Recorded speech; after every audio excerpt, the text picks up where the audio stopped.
আসসালামু আলাইকুম প্রিয় বন্ধুরা, এই ভিডিওর মাধ্যমে আজ আমরা আপনাদেরকে পুরান ঢাকার ঐতিহ্যবাহী লালবাগ কেল্লার সব কিছু দেখাবো এই ভিডিওর মাধ্যমে। শুরুতে আপনাদেরকে বলে রাখি, লালবাগ কেল্লা কয়টা থেকে কয়টা পর্যন্ত খোলা থাকে।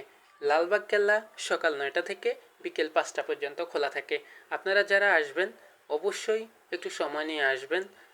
লালবাগ কেল্লা শীতের সিজনে অনেক সুন্দর থাকে, বিশেষ করে হেমন্ত থেকে শুরু করে শীতের শেষ পর্যায় পর্যন্ত লালবাগ কেল্লা অনেক সুন্দর থাকে, যেহেতু ভিতরে অনেক ধরনের ফুল গাছ রয়েছে। সো এই সময় আসাটাই হচ্ছে উত্তম। আপনারা মেইন গেটে আসার পরে আপনারা একটু সামনে গিয়েই টিকিট কাউন্টার পেয়ে যাবেন। টিকিট কাউন্টার প্রাপ্তবয়স্কদের জন্য প্রতি টিকিটের মূল্য হচ্ছে 30 টাকা। টিকিট সংগ্রহ করার জন্য সিরিয়াল ধরা লাগে। বিশেষ করে শুক্রবারে একটু মানুষের উপচে পড়া ভিড় থাকে, যেহেতু অফিস আদালত সব বন্ধ থাকে।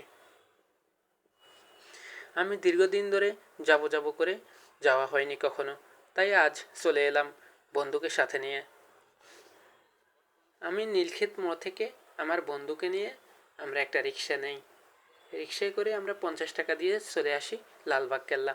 লালবাগ কেল্লা এসে আমরা সিরিয়াল ধরে টিকিট সংগ্রহ করি। দুইটা টিকিট 60 টাকা প্রাপ্তবয়স্কদের জন্য, প্রতি টিকিটের দাম 30 টাকা।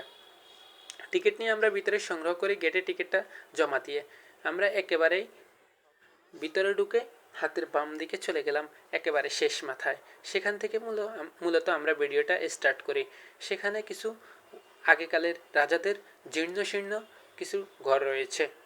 ঘরগুলো ভেঙে ভেঙে পড়ছে, আর ঘরের সাথে কিছু 2-3টা মাটির টিলা রয়েছে। সামনে অনেকগুলো কাঠবাদাম গাছ রয়েছে। আমরা এই যে অনেকগুলো কাঠবাদাম গাছ দেখা যাচ্ছে।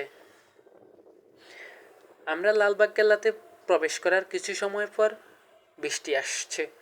এই যে এখন বৃষ্টি পরবর্তী সময়ের রাস্তা, মাটির রাস্তাগুলো অনেকটা স্যাঁতস্যাঁতে হয়ে আছে। অনেক মানুষের উপচে পড়া ভিড়, এজন্যই মানুষের মানুষের হাঁটার কারণে কাদামাটির রাস্তাটা কিছুটা স্যাঁতস্যাঁতে হয়ে রয়েছে। বৃষ্টি হওয়ার কারণে মূলত গাছগুলো অনেক সুন্দর দেখা যায়। সব গাছে ফুল আসছে। মানুষের উপচে পড়া ভিড় আজকে শুক্রবার হওয়ার কারণে। এই যে কাদামাটির রাস্তাটা আপনারা দেখতেই পাচ্ছেন, বৃষ্টি হওয়ার কারণে কিছুটা স্যাঁতস্যাঁতে হয়ে রয়েছে। সাথে দেখতে পাচ্ছেন অনেকগুলো কাঠবাদাম গাছ। আপনারা চাইলে এখানে ডিএসএলআর দিয়ে ছবি তুলতে পারেন। ভিতরে অনেক ফটোগ্রাফার রয়েছে, টাকার বিনিময়ে আপনারা ছবি তুলতে পারেন। এই যে এখানে ছবি তুলতেছে। গাছগুলো কিন্তু অনেক সুন্দর, ফুল গাছগুলো। বন্ধু বান্ধব ফ্যামিলি নিয়ে অনেকে আসছে। এই যে সবাই ছবি তুলতেছে। এই যে গাছগুলো অনেক সুন্দর দেখা যাচ্ছে, অনেক সতেজ দেখা যাচ্ছে। বৃষ্টি হওয়ার কারণে রাস্তাটাও একটু ভেজা ভেজা লাগছে। গাছগুলো অনেক সতেজ দেখা যাচ্ছে বৃষ্টি হওয়ার কারণে।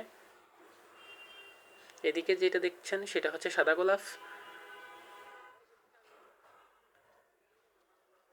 বৃষ্টি পরবর্তী সময়ে বৃষ্টিটা এখনো পুরোপুরি থামে নাই, তাই সবাই এখনো বের হয় নাই।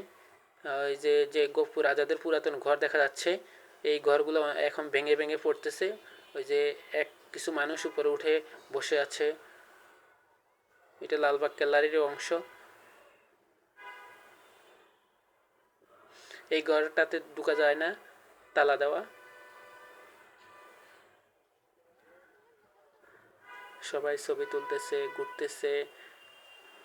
বৃষ্টি হওয়ার কারণে রাস্তাটা একটু ভেজা ভেজা। এখানে পানি ছিল, এখন পানি নেই। পরিবেশটা একেবারেই সুন্দর। আজকে বৃষ্টি হওয়ার কারণে আকাশটা মেঘাচ্ছন্ন, কোনো রোদের তাপ নেই।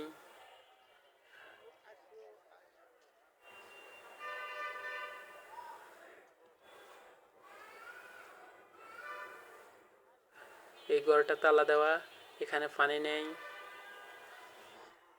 এই যে বাচ্চারা খেলাধুলা করতেছে এখানে পানি না থাকার কারণে।